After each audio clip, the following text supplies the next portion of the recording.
আসসালামু আলাইকুম এভরিওয়ান। কক্সবাজার গিয়ে লইট্টা মাছের এই ফ্রাইটা খায় নাই এমন মানুষ কিন্তু খুব কমই আছে। আর আজকে আমি লইট্টা মাছ ফ্রাই করব। আর এই লইট্টা মাছের ফ্রাইটা কতটা মজা একবার না খেলে বোঝার উপায় নেই। আম্মু আমাকে মাছগুলো কেটে দিচ্ছে আর আমি ভালো করে মাছ কাটতে পারি না, বাসায় মাছ আনলে আম্মুই কাটে। এই মাছের মধ্যে যেহেতু আইস নেই তাই কাটতেও তেমন ঝামেলা নেই, আর এইভাবে ছোট ছোট করে কেটে নিলে ভাজতেও ভালো হয়। সবগুলো মাছ কাটা হয়ে গেছে, এখন মাছগুলোকে ধুয়ে এর মধ্যে মশলা মাখাবো। মাছগুলো থেকে ভালো করে পানি ঝরিয়ে নিয়েছি, এখন এর মধ্যে দিয়ে দিব লবণ, আদা বাটা, রসুন বাটা, সরিষা বাটা, গোলমরিচের গুঁড়া, জিরার গুঁড়া, হলুদ গুঁড়া, মরিচের গুঁড়া। মাছগুলো ভালোভাবে মশলার সাথে মেখে নিব, আর এর মধ্যে আমি লেবুর রসও দিয়েছিলাম। মশলা মাখানো হয়ে গেছে, এখন 20 মিনিটের জন্য রেস্টে রেখে দিব।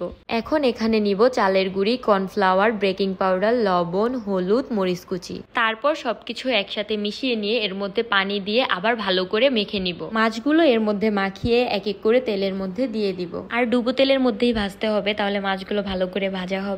কিছুক্ষণের মধ্যেই মাছগুলো ফ্রাই হয়ে গেছে। আর এই লইট্টা মাছ ফ্রাইটা কিন্তু খেতে আসলেই অনেক মজা, আপনারা বাসায় একবার হলেও বানিয়ে খেয়ে দেখবেন। আর আমার রেসিপিটা সবার কাছে কেমন লেগেছে অবশ্যই কমেন্টস করে জানাবেন। আল্লাহ হাফেজ।